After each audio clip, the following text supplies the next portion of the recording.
The Return of the Thin White Duke by Alan Moore. Forward to Elric of Melniboné and Other Stories by Michael Moorcock. I remember Melniboné. Not the empire, obviously, but its aftermath, its debris. Mangled scraps of silver filigree from brooch or breastplate, tatters of checkered silk accumulating in the gutters of the Tottenham Court Road. Exquisite and depraved, Melnibonéan culture had been shattered by a grand catastrophe before recorded history began, probably sometime during the mid-1940s. But its shards and relics and survivors were still evident in London's tangled streets as late as 1968. You could still find reasonably priced bronze effigies of Elric amongst the stalls on Portobello Road, and when I interviewed Dave Brock of Hawkwind for the English music paper Sounds in 1981, he showed me the black rune sword fragment he'd been using as a plectrum since the band's first album. Through the cruel and glorious civilization of Melniboné was by then vanished as though it had never been. Its flavors and its atmospheres endured, a perfume lingering for decades in the basements and back alleys of the capital. Even the empire's laid-off gods and demons were effectively absorbed into the ordinary British social structure. Its law lords rapidly became a cornerstone of the judicial system, while its chaos lords went, for the most part, into industry or government.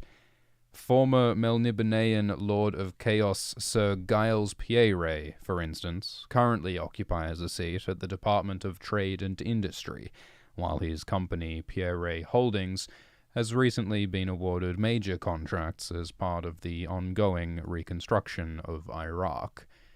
Despite Melniboné's pervasive influence, however, you will find few public figures ready to acknowledge their huge debt to this all-but-forgotten world, perhaps because of the willful decadence and tortured romance that Melniboné exemplifies has fallen out of favor with the resolutely medieval worldview we embrace today throughout the globe's foremost neoconservative theocracies. Just as with the visitors' centers serving the Grand Canyon that have been instructed to remove all reference to the canyon's geologic age, lest they offend creationists, so too has any evidence for the existence of Melniboné apparently been stricken from the record. With its central government district renamed Marylebone and its distinctive azure ceremonial tartans sold off in job lots to boutiques in the King's Road, it's entirely possible that those of my own post-war generation might have never heard about Melniboné, were it not for allusions found in the supposedly fictitious works of the great London writer Michael Moorcock. My own entry to the Moorcock oeuvre came, if I recall correctly, by way of a Pyramid Books science fantasy anthology entitled The Fantastic Swordsman, edited by the ubiquitous L. Sprague de Camp, and purchased from the first science fiction, fantasy, and comics bookshop, Dark They Were and Golden-Eyed, itself a strikingly neo-Melnibonéan establishment. The paperback, touchingly small and underfed to modern eyes, had pages edged a brilliant Naples yellow, and came with the uninviting cover image of a blonde barbarian engaged in butchering some sort of octopus, clearly an off day for the usually inspired Jack Gorgon. The contents, likewise, while initially attractive to an undiscriminating 14-year-old boy, turned out upon inspection to be widely varied in their quality, a motley armful of fantastic tales swept up under the loose rubric of sword and sorcery, ranging from a pedestrian early outing by potboiler king John Jakes, through more accomplished works by the tormented would-be cowboy Robert Howard, or a dreamlike early Lovecraft piece, or one by Lovecraft's early model, Lord Dunsany, to a genuinely stylish and more noticeably modern offering from Fritz Leiber.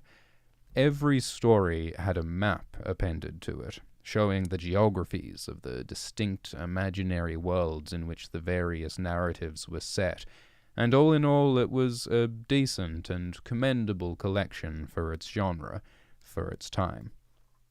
And then, clearly standing aloof and apart from the surrounding mighty feud pulp and Dunsanian fairy tales, there was the Elric yarn by Michael Moorcock. Now, at almost 40 years remove, I can't even recall which one it was. One of the precious handful from The Stealer of Souls, no doubt, but I still remember vividly its impact. Elric, decadent, hallucinatory, and feverish, its alabaster hero battled with his howling, parasitic blade against a paranoiac backdrop that made other fantasy environments seem lazy and anemic in their Chinese takeaway cod Orientalism or their snug Arcadian idols. Unlike every other sword-wielding protagonist in the anthology, it was apparent that Moorcock's one drug-addled champion would not be stigmatized by a dismaying jacket blurb declaring him to be in the tradition of J.R.R. Tolkien. The Melnibonéan landscape, seething, mutable, warped by the touch of fractal horrors, was an antimatter antidote to Middle-earth, a toxic and fluorescing elf repellent. Elric's world churned with a fierce and unself-conscious poetry, churned with the breakneck energies of its own furious pulp deadline composition. Not content to stand there shuffling uneasily beneath its threadbare sword and sorcery banner, Moorcock's prose instead took the whole stagnant genre by its throat and pummeled it into a different shape, transmuted Howard's blustering overcompensation and the relatively tired and bloodless efforts of Howard's competitors into a new form, a delirious romance with different capabilities, delivered in a language that was adequate to all the tumult and upheaval of its times, a voice that we could recognize. Moorcock was evidently writing from experience, with the extravagance and sheer exhilaration of his stories, marking him as from a different stock than the majority of his contemporaries. The breadth and richness of his influences hinted that he was himself some kind of Melnibonéan expat, nurtured by the cultural traditions of his homeland, drawing from a more exotic pool of reference than that available to those who worked within the often stultifying literary conventions found in post-war England. When Moorcock commenced his long career while in his teens, he showed no interest in the leading authors of the day, the former angry young men who were in truth far more petulant than angry, and had never been that young, cleaving instead to somber, thoughtful voices such as that of Angus Wilson, or to marvelous Baroque outsiders such as Mervyn Peake.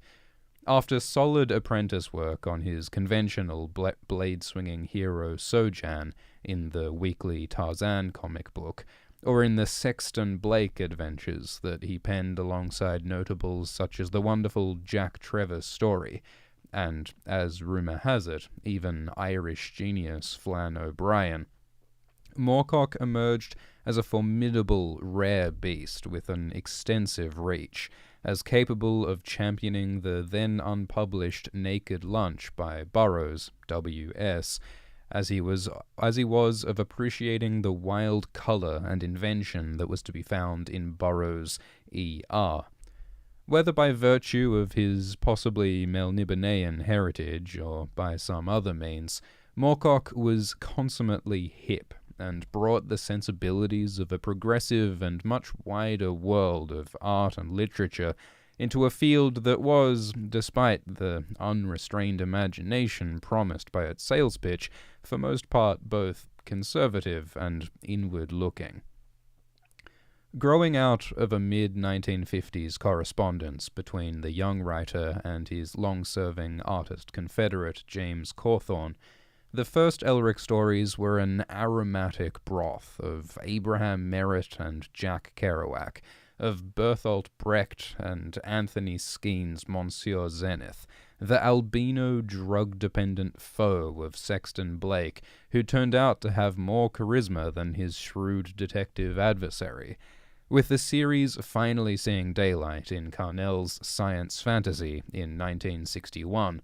It was immediately quite clear that a dangerous mutation had occurred within the narrow gene pool of heroic fantasy, a mutation just as elegant and threatening as Elvis Presley had turned out to be in the popular music of this decade, or that James Dean represented in its cinema. Most noticeably, Elric in no way conformed to the then-current definition of a hero, being instead a pink-eyed necromaniac invalid, a traitor to his kind and slayer of his wife, a sickly and yet terrifying spiritual vampire, living without hope at the frayed limits of his own debatable humanity. Bad like Gene Vincent, sick like Lenny Bruce, and haunted by addiction like Bill Burroughs. Though Elric ostensibly existed in a dawn world of antiquity, this was belied by his being so obviously a creature of his Cold War brothel creeper times, albeit one whose languid decadence placed him slightly ahead of them and presciently made his pallid, well-outfitted figure just as emblematic of the psychedelic 60s yet to come. By 1963, when first the character appeared in book form, Britain was beginning to show healthy signs of energetic uproar, and a glorious peacock-feathered blossoming, against which setting Elric would seem even more appropriate. The Beatles had significantly changed the rules of English culture by erupting from a background of the popular and vulgar to make art more vital and transformative than anything produced by the polite, society-approved and vetted artistic establishment. The wrought iron and forbidding gates had been thrown open, so that artists, writers, and musicians could storm in to explore subjects that seemed genuinely relevant to the eventful and uncertain world in which they found themselves, could define the acceptable according to their own rules. Within 5 years, when I first belatedly discovered Elric, sometime during 1968, provincial English life had been transmuted into a phantasmagoric territory, at least psychologically, so that the exploits of this fated chalk-white aesthete somehow struck the perfect resonance, made Moorcock's anti-hero just as much a symbol of the times as demonstrations in the U.S. Embassy in Grosvenor Square, or Jimi Hendrix, or the Oz trial. Naturally, by then, Moorcock himself had moved on, and was editing New Worlds, the last and the best of traditional science fiction magazines published in England. Under Moorcock's guidance, the magazine became a vehicle for modernist experiment, gleefully reimagining the SF genre as a field elastic enough to include the pathological and alienated condensed novels of J.G. Ballard, the brilliantly skewed and subverted conventional science fiction tropes of Barrington Bailey, and even the black urban comedies dished up by old Sexton Blake mucker Jack Trevor Story. Moorcock's own main contribution to the magazine, aside from his task as commander of the entire risky, improbable venture, came in the form of his Jerry Cornelius stories. Cornelius, a multi-phasic modern Poirot with his doings catalogued by most of Moorcock's New Worlds writing stable at one time or another, rapidly became an edgy mascot for the magazine, and also for the entire movement that the magazine was spearheading, an icon of the fractured moral wasteland England would become after the wild, fluorescent brush fire of the 1960s had burned out. His debut, starting in the pages of New Worlds in 1965 and culminating in Avon Books' publication of the final program during 1968, was a spectacular affair. Michael Moorcock's savagely satirical breakthrough in speculative fiction, The Final Program, a breathtakingly vivid, rapid-fire novel of tomorrow that says things you may not want to hear about today, and a mind-bending apparent change of tack for those readers who thought they knew Moorcock from his Elric or his Dorian Hawkmoon fantasies. Even its dedication to Jimmy Ballard, Bill Burroughs, and the Beatles, who are pointing the way through, seemed dangerously avant-garde within the cozy rocket robot ray gun comfort zone of early 60s science fiction. As disorienting as the final program was, however, its relentless novelty was undercut by a peculiar familiarity. Cornelius's exploits mirrored those of Elric of Melniboné almost exactly, blow for blow. Even a minor character like the Melnibonéan servant Tanglebones would turn up anagrammatized as Cornelius' family's retainer, John Natbielson. It became clear that, far from abandoning his haunted and anemic Prince of Ruins, Moorcock had in some way cleverly refracted that persona through a different glass, until it looked and spoke and acted differently, became a different creature fit for different times, while still retaining all the fascinating cryptic charge of the original.